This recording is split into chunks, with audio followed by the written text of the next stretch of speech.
今次咧又嚟咗一個九州之旅喎。咁我第一站咧就喺福岡嘅。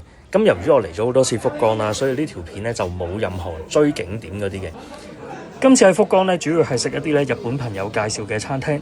咁所以呢條片咧就冇咩特別嘅景點睇嘅，但係就有好多福岡嘅我食咗嘅嘢食記錄咯。咁再次多謝啦日本朋友幫我揾嘅餐廳啦，但係就未必間間都咁出名、咁多人去、咁網紅店嘅。咁係一條 hea 遊嘅休閒嘅，係咁記錄我食嘢嘅福岡嘅一條旅行片咯。呢度有個目錄嘅，如果大家想重溫某啲地方或者想跳走某啲地方咧，可以喺度自己揀翻嚟睇嘅。而家咧就啱啱喺香港起飛啦。咁就去緊福岡嘅機場嘅。呢次嘅九州之旅呢，其實我會先去福岡啦，然後再去熊本。咁呢兩個地方呢，我都會比較 hea 遊嘅，因為我都去咗唔少次啦。然之後呢，我就會去長崎嘅。我到咗長崎嗰邊呢，就會去翻啲比較旅遊啲嘅景點咯。咁福岡啊同埋熊本呢，我就會主要都係影下食咗啲乜啊，周圍行下咁樣咯。咁就真係俾自己度下假啦，咁啊順便影下啲嘢食，分享下俾大家。所以今次嘅福岡啊同埋熊本嘅片咧，係唔會走好多景點嘅。想睇翻我去福岡、熊本嗰啲景點咧，可以抄翻我嗰啲舊片睇嘅。今次咧真係比較 hea 啲、休閒啲嘅，咁啊影下平時嘅街道啦，同埋周圍食下啲地道嘅嘢咯。因為有唔少餐廳咧都係日本嘅朋友咧推介俾我嘅。好啦，到咗酒店啦，咁而家 check in 先。好啦，擺低咗行李，咁窗外面嘅景色係咁。今次去到福岡呢個天氣就麻麻地，多雲嘅，落雨嘅。擺低咗行李啦，咁而家就揾嘢食先。今次嚟福岡嘅第一餐呢，我就託日本朋友呢揾咗一間呢專食吞拿魚嘅。咁啊，赤身啊、中拖羅啊、大拖羅啊、吞拿魚蓉啊，咁啊一次過食晒。就係右手邊呢間啦，一間非常之地道嘅餐廳。時間咧係下晝嘅2點幾啦，其實都叫做過咗食晏時間噶啦。不過呢間餐廳咧就到下晝2點幾都仲肯做生意咯。嗱，呢個係餐牌嚟嘅，咁個價錢都偏抵嘅。成個餐牌咧就以吞拿魚為主嘅，有好多唔同嘅部位啦。另外我見到佢仲有海膽，不過冇叫嚟食啦。好啦，嘢食嚟啦，咁我梗係咩部位都試晒啦。一碟啊有晒唔同嘅部位啦。咁最深紅色嘅就係赤身啦，新鮮嘅赤身好食啊，柔軟啦，有魚味啦。咁跟住咧，仲有拖羅啦，拖羅有分中拖羅、大拖羅。拖羅即係吞拿魚嘅魚腩位啦，就咁食咧都好好食噶啦，會成口魚油嘅。咁佢將啲咁肥嘅拖羅再燒一燒咧，就有一種燒咗嘅魚油香味出嚟咯。咁啊，影啲近鏡俾大家睇下先，佢嗰啲白色嗰啲咧，全部都係啲魚嘅脂肪嚟嘅。其實食親拖羅就係要食佢嘅魚油啫嘛。咁當然啦，我自己就覺得赤身咧都有赤身嘅好味嘅，但係相比之下咧，我都係好膚淺嘅，我都係中意啲肥嘢多啲。咁食完啲刺身咧，就食埋呢碗飯啦。只要加少少豉油啦，撈埋嗰啲葱啊，少少 wasabi 啊，咁連埋嗰啲飯一齊食咧，就已經係好好味噶啦。我自己幾中意食葱吞拿魚蓉嘅。嗱，吞拿魚咧，除咗咁樣生食之外咧，我另外再叫咗個炸嘅。佢係新鮮熱辣炸起咧都唔差噶，脆卜卜香口嘅，同埋佢中間冇炸到啲肉好乾咯。咁當然啦，你話生食嘅好食啲定係炸咗好食啲？咁始終我都係中意生食嘅吞拿魚多啲嘅。成個吞拿魚餐咧，由赤身就食到拖羅，再由生就食到熟，咁就係吞拿魚嘅全餐啊！咁食完呢個吞拿魚全餐咧，就返酒店休息下先。嗱，到咗夜晚啦，咁又出去揾嘢食啦。其實今次啲餐廳咧係全部啲日本朋友幫我揾嘅。咁今次呢間咧都係一間比較地道嘅燒料店加居酒屋咯。咁好快咧，大家就會睇到呢間居酒屋食啲咩噶啦。到咗啦，前面嘅左手邊就係啦。嗱，呢間咧就係一間福岡比較老牌啲嘅燒料店加居酒屋。咁今晚晚餐咧就係食呢間啦。入到嚟咧，環境就係咁嘅。咁啊，全部都日本人啊，冇乜遊客去嘅。咁啊，餐牌啦，個價錢都係幾親民嘅。咁每次去親啲燒料店或者居酒屋咧，我入到嚟第一件事係做咩咧？就係嗌杯酒飲先嘅。就算唔飲酒咧，我都中意嗌杯嘢飲先嘅。咁然後就一邊嘆下嘢飲，再一邊慢慢咁叫嘢食咯。日本嗰啲生椰菜都幾好食嘅。好啦，啲串燒嚟啦，咁就唔逐樣講啦。我覺得全部都 OK 嘅，全部都燒得香嘅，同埋嗰個肉質咧都唔會話燒到乾晒咯。但係你話係咪好出色咧？我又唔覺得嘅。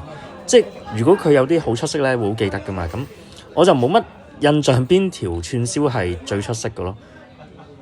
但係就唔會差咯，即係全部都 OK 嘅。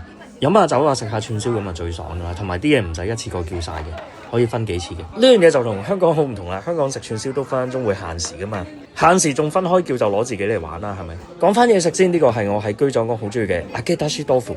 其實好簡單，就係將啲新鮮熱辣嘅炸豆腐咧擺喺啲達士即係昆布木魚汁嗰度咧，再配啲薑葱嘅蘿蔔蓉食咧，哇好正啊！跟住係清酒煮蜆啦，咁我去到日本咧反而唔係成日記得食清酒煮蜆嘅，因為呢個就係香港食都差不多味道。嗱，跟住咧我係炸雞精嚟噶嘛，咁尤其是去到日本居酒屋咧，我就必定會試下佢哋啲炸雞嘅。咁呢個係醬油味嘅日式炸雞，都唔錯。好啦，跟住第二批嘅串燒嚟啦。我頭先講過啦，唔使一次過叫晒噶嘛。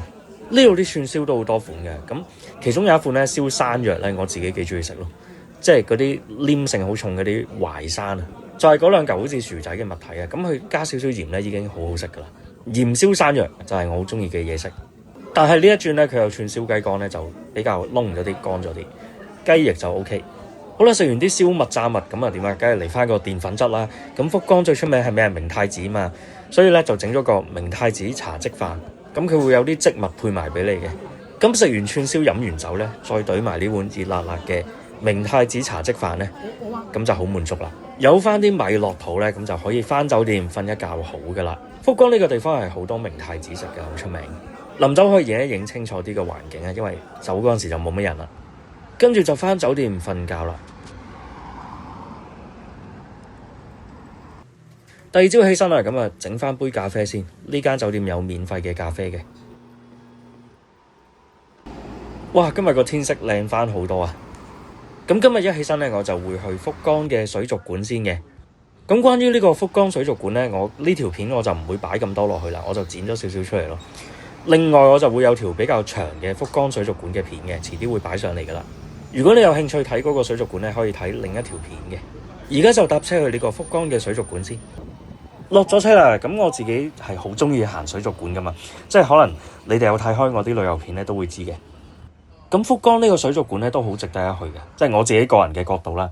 嗱，前面就係啦，咁而家就行入去睇下先。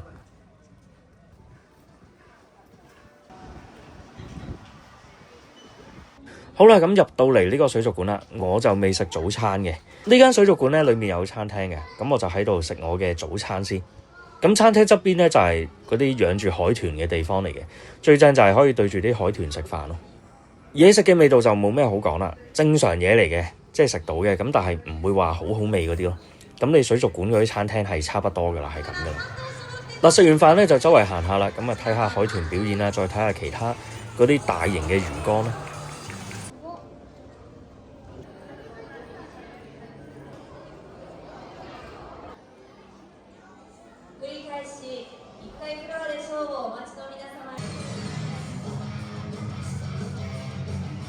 嗱，呢隻咁得意嘅海賊咧，可以話係呢間水族館嘅明星嚟嘅。咁如果大家嚟呢度咧，記住睇埋呢隻海賊啊，好可愛啊！不過佢年紀都唔細噶啦。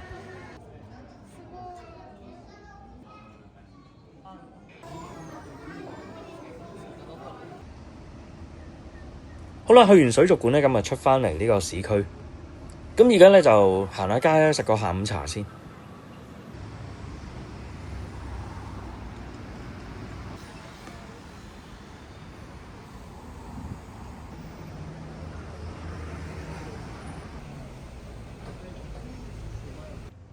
嗱，福岡好出名屋台噶嘛，咁呢度係一個室內嘅屋台嚟嘅。但係而家太早啦，而家就食下下午茶先，夜晚會翻嚟呢度食晚餐嘅。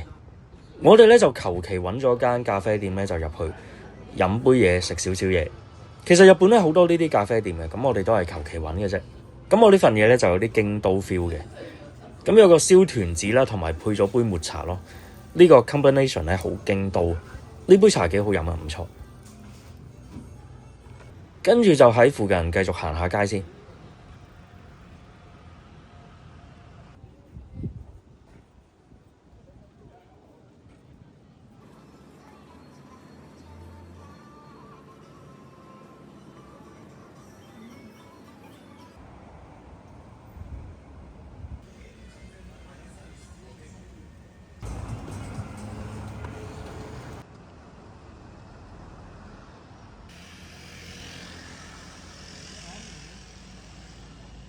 行到攰咧，咁而家就嚟呢個室內屋台食晚飯啦。咩叫做屋台咧？其實即係日本嘅大排檔。嗱，咁一打開門入到去咧，有好多細細檔喺度嘅，咁我都係好隨意揀咗一檔嚟食。福岡有條河咧，側邊露天嘅地方咧，有好多大排檔好出名嘅。咁而家呢度就係一個新式嘅大排檔咯，咁就變咗唔使露天嘅，坐室內有冷氣噶啦。一坐低咧，佢已經俾咗個開胃菜我哋啦，同埋我哋一坐低係咩啊？我又嗌咗啲酒飲啦。我今次咧就嗌咗個燒酎溝可樂飲。佢嚟到呢個冰杯已經有啲燒酒喺個底噶啦，然後再俾成支可樂你自己溝落去咯。飲啖酒疏乾下，然後再慢慢揀嘢食啦。呢個就係餐牌啦，咁就揀下嘢食先。咁呢度都有啲福岡好出名嘅嘢食，大家估唔估到係咩呢？陣間會揭曉噶啦。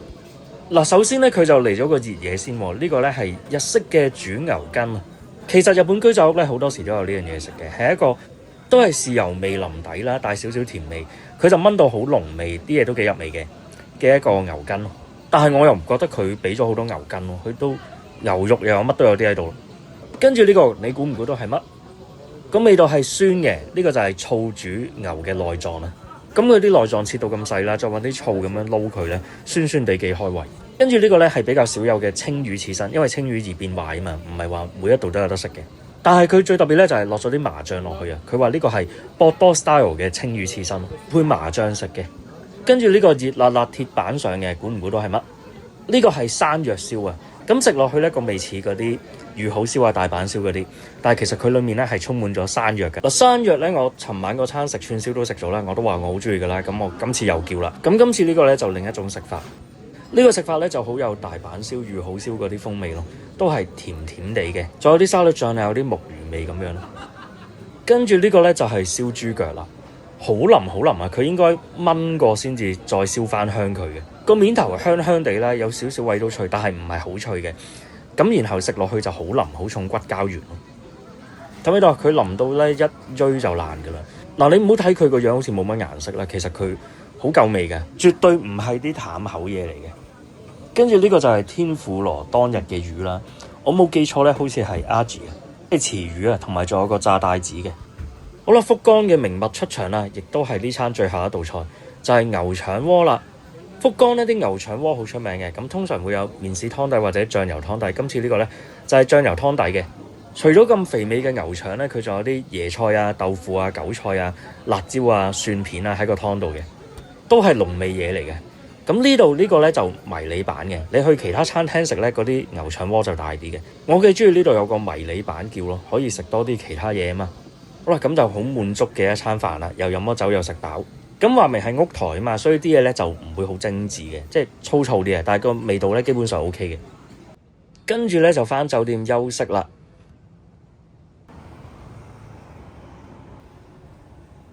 返到酒店咧，覺得有啲食滯咗少少啊，腸胃有啲唔舒服咁啊，沖呢個飲下解一解佢先。又第日起身啦，咁就繼續天晴喎。今日一起身咧就食天婦羅，都係日本朋友推介嘅。咁呢間天婦羅店咧喺福岡咧，當地都幾出名嘅，好多本地人去嘅，要排隊先入去食到嘅。陣間去到咧，大家就會見到條隊噶啦。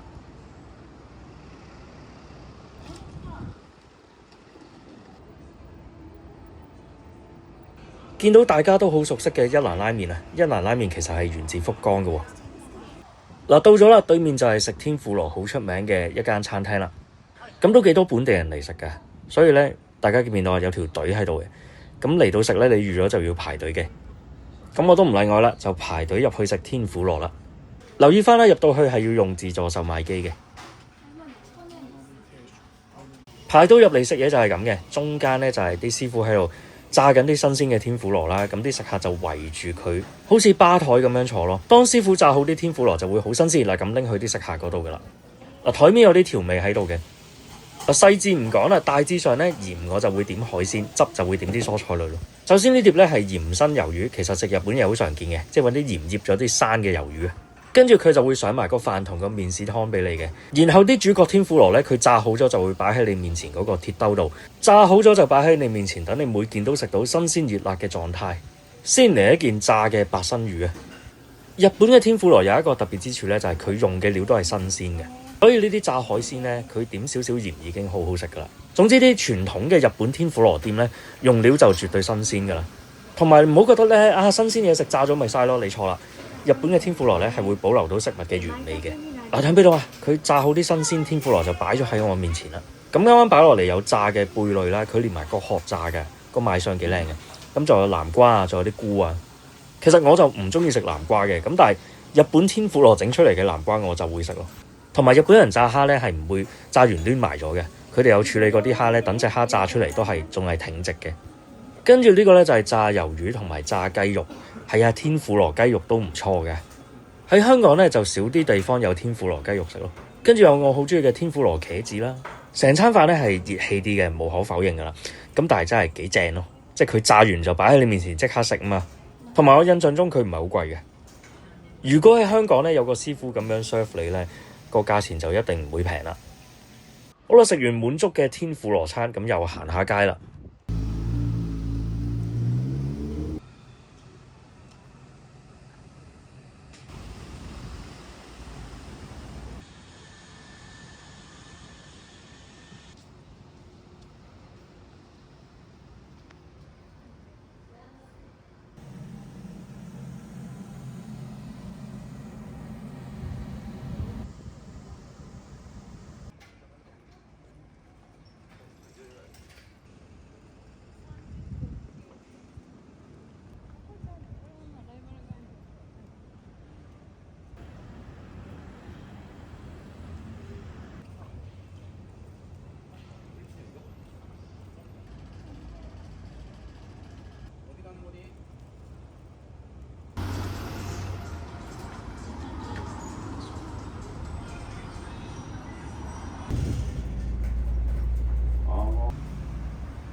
嗱，咁啊見到咧呢度有間賣士多啤梨朱古力大福嘅，咁啊啲煙煙韌韌甜甜地嘅嘢啦，再加埋啲日本士多啤梨咧，其實個味係 OK 嘅，因為日本士多啤梨咧係特別甜嘅。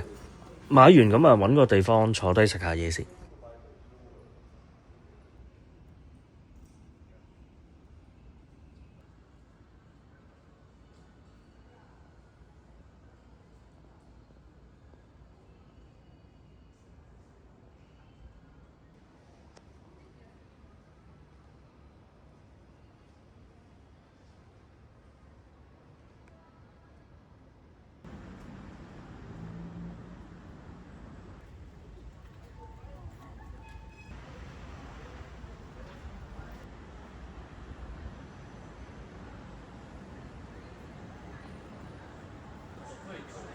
嗱，呢度咧就係 Canal City， 咁係福岡一個咧好耐歷史嘅商場嚟㗎啦。咁呢度會有個音樂噴泉表演嘅。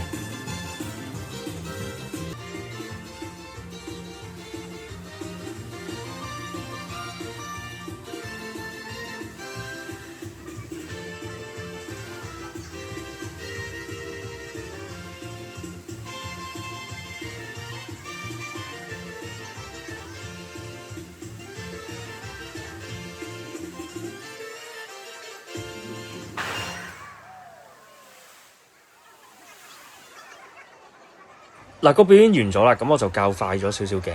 佢大約咧，好似每隔1個鐘就會有一次呢啲音樂噴泉表演咯。所以如果你 miss 咗唔緊要嘅，你喺度留一陣玩一陣行一陣，咁就會睇到下一次嘅表演噶啦。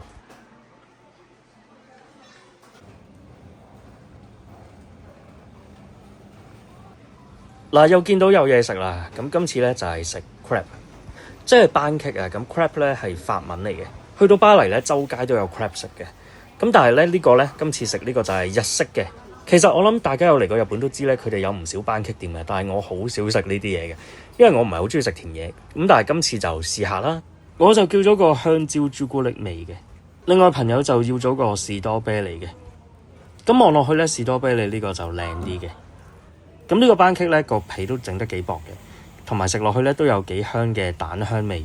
咁再加埋啲日本生果啊、忌廉啊，其實都唔會唔好食嘅。我自己就覺得甜咗啲咯。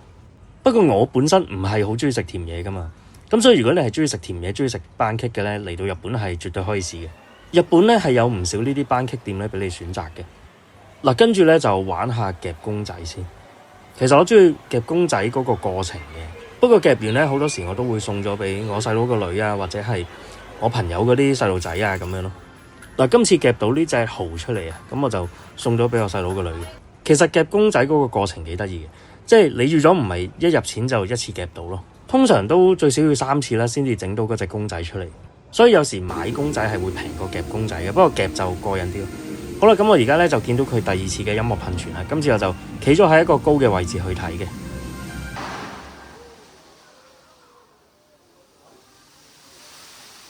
咁企喺高處睇就另一番感覺咯。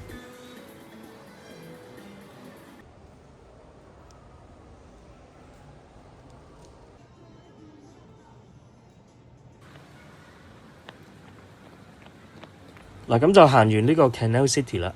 咁行完呢度咧，就可以順便行埋嗰個河邊嘅，喺隔離咁滯嘅啫，就係呢度啦。咁福岡呢條河咧好出名嘅，好似叫乸柯村。咁呢條河咧最出名咧就係佢夜晚咧會有好多嗱，啱啱咧喺我身邊經過咗啦，睇尾都有架電單車咧，就後面有好大嚿嘢。其實咧佢哋係準備開檔嘅。呢度夜晚咧就係有好多呢啲一檔檔嘅屋台喺度。咩叫屋台咧？就係日式嘅露天大排檔啦。而家咧係有少少挨近傍晚㗎啦，所以佢哋都會揸架車嚟咧就準備開檔咯。咁啊幾得意啊！咁都俾我影到佢哋準備開檔嘅情形。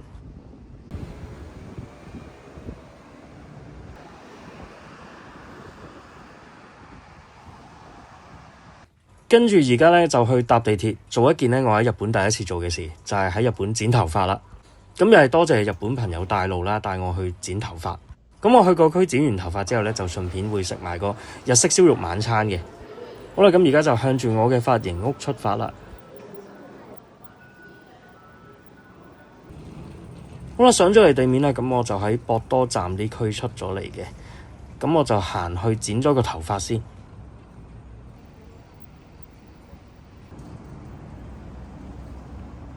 嗱，我就喺前面嗰度剪頭髮啦。我想講咧，佢哋係有禮貌嘅。咁你洗頭啊嗰啲都 OK 嘅，但係始終都唔係好剪到我心目中要嘅髮型咯。我就算俾咗張相去睇，有埋日本朋友喺隔離咧，佢都剪唔到我想要嘅嘢。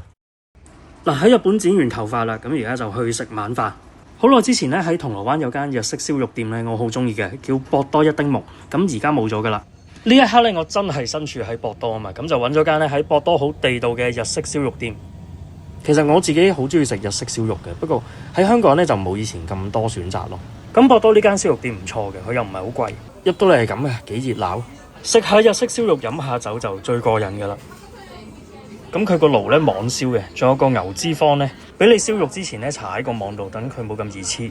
4950 yen 啊，即係300蚊港幣都唔使咧，就會有一個特選嘅 set 啦。咁另外我哋再散叫咗啲嘢食啦，同埋嗌咗啲酒飲嘅。好抵食嘅日式燒肉啊！咁首先呢度有個泡菜啦，跟住呢啲咧就要燒熟嚟食嘅蔬菜嚟嘅。好，首先嚟咗呢啲我哋散叫嘅就係牛舌啦，同埋一個葱鹽味嘅類似牛肋肉嘅位。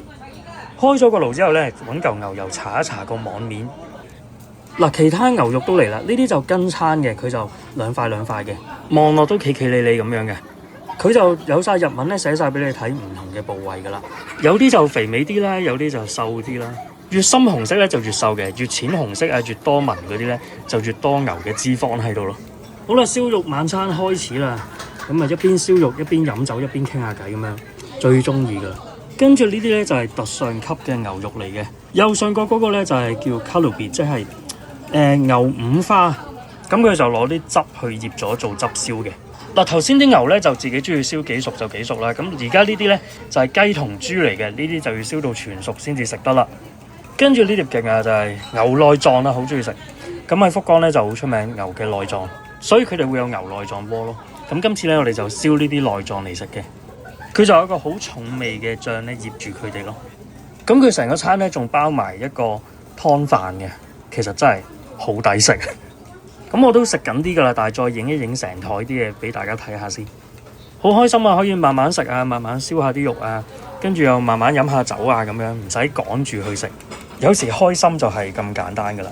好，咁就影下啲燒肉俾大家睇下先。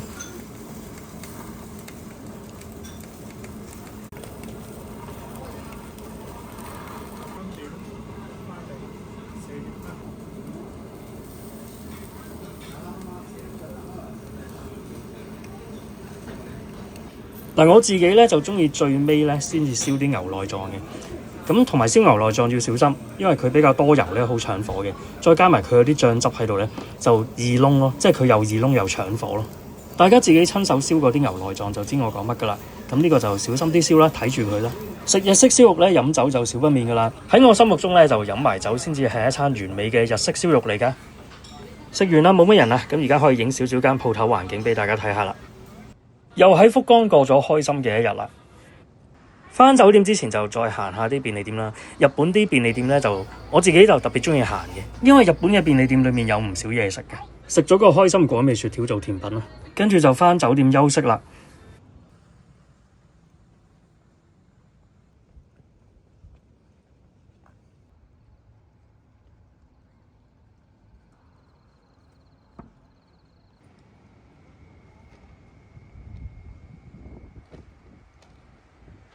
好啦，第日起身啦。咁呢一日咧，將會係今次嘅旅程留喺福岡嘅最後半日嚟嘅。我哋咧會喺福岡食埋個晏咧，就會走噶啦。我哋就揾咗一間咧喺福岡好出名嘅壽司，都係要排隊先至食到嘅。咁我哋行到去食壽司嗰度就係呢度，哇，好多人等緊位啊！不過唔緊要，佢有另外一間分店嘅。跟住我哋就行去佢另一間嘅分店。到咗啦，就係對面嗰度有個葫蘆嗰度啊！喂，一見到勁開心啦，冇人排嘅係咪？仲要落緊雨啊，咁啊即刻衝入去啦。點知一入到去就即刻見到個隊尾啦，即係佢係有條樓梯向上嘅。咁我哋一入到去咧就係排最尾咯，就嚟排到去門口咁滯啦。其實冇辦法啦，有陣時佢啲受歡迎嘅餐廳咧，你全世界啲發達嘅地方城市咧都係要排隊嘅。當然你排唔排入去食就係個人選擇啦。咁我哋一場嚟到咁啊排下啦。其實你去得多城市咧，你會知道排隊係好平常咯。我喺網上咧見到最搞笑就係有一啲香港人咧會話，香港人最中意排隊噶啦，咩都要排啊，我就唔會排啦。其實唔係淨係香港排隊嘅。其實你去多幾個城市睇多啲嘢咧，你就會知道呢個世界其實好多城市都係要排隊嘅。雖然條隊好似長長地啦，但係其實我哋只係由中午嘅12:09排到1點咧就入咗啦。佢就俾咗個我最中意嘅壽司吧台位我。好啦，唔客氣啦，壽司嚟啦！今次一嚟打大佬啊，就一嚟食件拖羅先。咁所以我覺得呢間壽司店咧，佢啲係新鮮嘅，你都睇到嘅。咁但係佢就冇乜次序可言咯。因為其實佢嚟咩壽司先就唔係我話事噶嘛。嗱，隻蝦隔離銀色皮嗰件咧就係沙甸魚壽司嚟嘅，生嘅沙甸魚。沙甸魚本身比較多骨，同埋易變壞嘅，所以唔係咁多地方食到生嘅沙甸魚咯。啱啱佢就上咗個有蜆嘅麵豉湯俾我，然後佢就再上埋其他嘅壽司。呢度上嘢食嘅次序真係冇次序可言咯。不過佢就幾快嚟晒啲嘢嘅。好啦，跟住另一款大眾情人啊，海膽同三文魚子出場啦。個海膽 OK 嘅，甜嘅，唔壓嘅。但係如果佢好似隔離個三文魚子咁樣擠到滿瀉嘅，我就會更加開心。跟住係新鮮鮑魚壽司，我成日都覺得新鮮鮑魚係冇乜味嘅嘢嚟嘅，咁啊有啲咬口咁咯。跟住呢個係我好中意嘅金目鯛壽司。咁佢嚟講咧，佢啲壽司咧係新鮮嘅，佢貨如輪轉咧一定新鮮嘅。咁多人排隊，味道係 OK 嘅，但係就比較粗糙咯，同埋好快咯。我食咗半個鐘就食完啦，個速度好似食咗澳牛嘅壽司版咁。咁都有好處嘅，變咗等位咪唔使等咁耐咯。但係你就唔好預佢係一啲好精緻嘅壽司咯，佢個價錢都唔係收緊omakase嗰啲嘅，佢係比較抵食嘅。嗱，今個 trip 咧喺福岡食嘅嘢咧就分享晒啦。咁而家咧，我哋會行多一陣街咧，跟住就去攞車啊，然後就開始我哋今次嘅九州自駕遊噶啦。咁下一站咧，我哋會去熊本嘅，所以我而家咧行完呢個福岡之後咧，就會攞車揸架車去熊本噶啦。嗱，其實咧日本啲麵包店都好吸引嘅，不過真係太飽啦。其實我好中意食日本嗰個炸嘅咖喱包嘅，就係呢啲啊。不過食完壽司好飽啦，唔食住。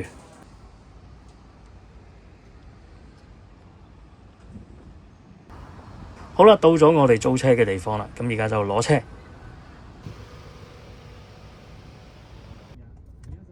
嗱，攞咗車啦，咁就揸車去熊本啦。由福岡揸車去熊本市咧，大約係2個鐘度啦。咁而家我就會影埋咧由福岡呢度揸車去熊本沿途嘅一啲景色俾大家睇下嘅。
嗱，咁喺日本自駕遊咧，就中間咧，我好中意停低喺呢啲叫做道之站啊，即係嗰啲中途休息站啊。佢哋啲中途休息站咧，好多時都會有間嘢喺度賣啲特色嘅貨品嘅。咁我都中意行入去睇下，又順便休息下咯，落下車行下喐下咯。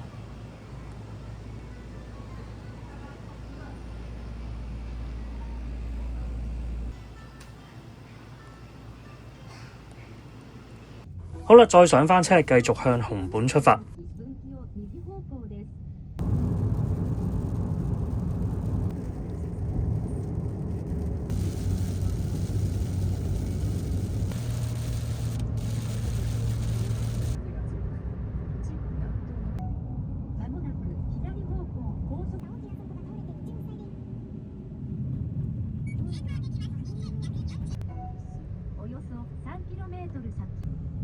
好啦，進入咗熊本嘅區域啦，咁啊喺呢度同大家講聲拜拜先，約定你哋下條片喺熊本再見啦。咁熊本呢都係一個我嚟過好多次嘅地方嚟嘅，所以下次熊本嗰條片呢都係 hea 遊嘅，同埋約下啲日本朋友食下飯咁咯，即係食下啲地道嘅餐廳咯。咁下次再見啦，拜拜。介紹翻先，你睇緊嘅最愛煮食男頻道係以煮嘢食為主，另外都會有飲食同埋去旅行嘅分享。睇完條片中意嘅就請訂閱我嘅頻道，撳埋個鐘仔，咁你就會收到我每個禮拜上載新片嘅通知噶啦。多謝大家先。